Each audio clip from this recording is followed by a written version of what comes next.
in less than 45 minutes and do it with such panache. We had Tony, who completely revolutionized Australian cuisine in this country. And well, I've been here in Sydney now for 17 years. It was long before that I started first hearing stories about Tony. I heard stories about great political intrigue and deals and deal making that was accomplished at Tony's Bongu, his first restaurant in Sydney. Hedonistic, lazy Sunday afternoons at Barara Waters Inn. Late nights and madcap affairs at Kinsella's, and it goes on, and this history, this culture that he's been so much a significant part of creating and fostering continues, of course, with Bilson's and this place number 1 where we gather here tonight. He's truly he's made a phenomenal contribution to Australian culture, I'm sure you'll all agree. But without further ado, Tony, as Sandra has said, has agreed to give us a peek at the autobiography he's writing.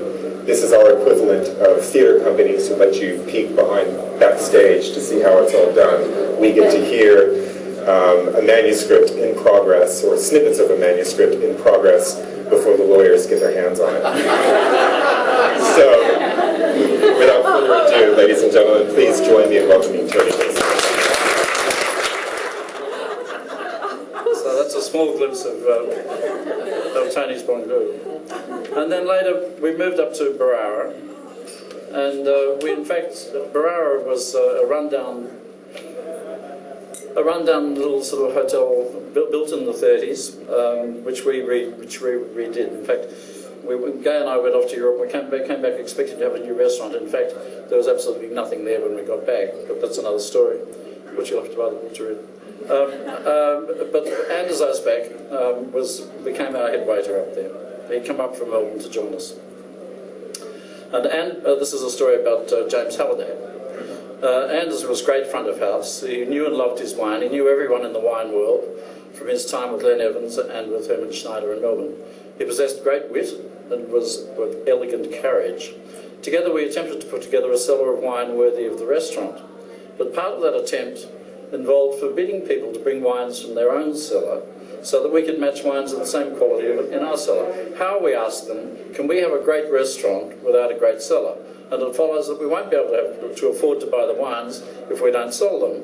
And as you're the main market for these wines, ergo, we must forbid you bringing wines unless they're of such astonishing quality that we can't provide wines of matching quality.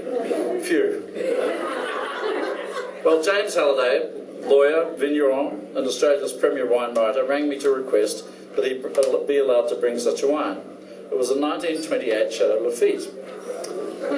Indeed, it met the qualification. We didn't have any 28 Lafittes in the cellar. We did have 45 Yquem, but no 28s. James was a close friend of the restaurant, and he arranged for the wine to be delivered to the restaurant a month before so that it could be rested and properly prepared for decanting. I devised a venison dish to accompany the wine, and we provided a bottle of Batin Montrachet from Bouchard and some Trimbaxac closer to Riesling to precede it, after the Bollinger, of course. 4 days before the lunch, we stood the wine and we checked the colour. It seemed to be in very good condition. The colour showed no sign of over-oxidisation, the level was high, no sign of leakage through the lead capsule.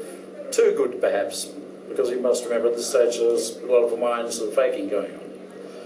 Now, Mandy and Jerry Morris, who are great friends of ours, were staying with us, and Anders and I hatched a plot to amuse ourselves and James, who was to be joined at lunch by his wife Susan. We would replace the Lafite with a wine of our own manufacture.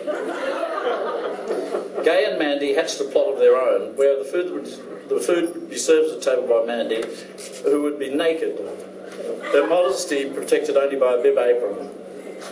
The lunch was on Sunday, the restaurant would be packed. We sat James and Susan at a table close to the terrace so that Mandy wouldn't have to walk through the main entrance to the dining room.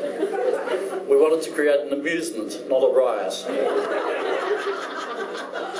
On the Saturday, Anders and I mixed a concoction of cask wine, red wine vinegar, cassis syrup, brown sugar, until we had a pretty fair approximation of what was once a great wine. Ruined by its travels across the equator and various biological attacks from ruinous microorganisms. This was what we thought that wine might taste like. We checked our creation. It was good. It's lightly brown meniscus around the edge of the wine. Good volatility on the nose, but missing that touch of Brettanomyces. So we added a couple of teaspoons of Vegemite, and it looked and tasted perfect. We put it to one side. So come Sunday morning, Anders carefully removed the lead capsule intact. This is a work of art in itself. At the appointed hour, James and Susan arrived and were seated at table, and the full formal service began. Meanwhile, the evil Ozbak prepared the bottle, removing the cork intact and decanting the Lafitte into our finest decanter. Then we refilled the bottle with our own inventive replacement, recorked with the original cork, refitted the capsule. Then we laid the reconstructed collector's wine into the decanting basket, formally attired in a formal napkin and carefully carried to be presented at table. A fine crystal tasting glass was formally placed in front of James, and Anders began the drama of opening the precious wine at table. The capsule was cut, and James noted that the level was high in the bottle, a good sign. The bottle surrounding the cork was wiped clean with a damp linen cloth, and then the corkscrew carefully inserted, winding its way slowly down the interior of the cork. Anders gently removed the cork, being careful not to disturb any sediment. It was a demonstration of how such a wine should be treated. Such theatre. Anders nosed the cork. A wrinkle of curious disapproval. He poured a taste for James before decanting the wine. James nosed the wine. He was crestfallen.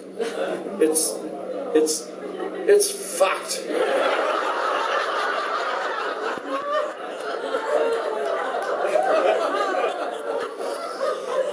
Anders checked the wine to confirm James's judgment.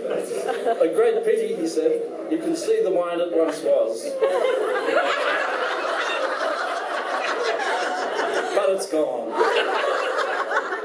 He said, deadpan. Would you like me to open something? Anders asked. We do have some surprises in the cellar. He returned with a nosing glass containing the decanted Lafitte. James nosed it and slipped into a reverie. Oh, that's good. Oh, that's good, he said. Bordeaux. Quite old, I would have thought. And then it slowly dawned on him. You bastards! And so he enjoyed one of the best bottles of wine that we've ever served at the table. We were not yet finished with him. Gay had cooked soufflés, and Mandy placed them at the table, and then turned to return to the kitchen, displaying her naked bottom. There was a moment of dead silence in the restaurant. The guests didn't believe what they'd just seen, and carried on talking as usual. James, however, knew the truth. He had a great nose.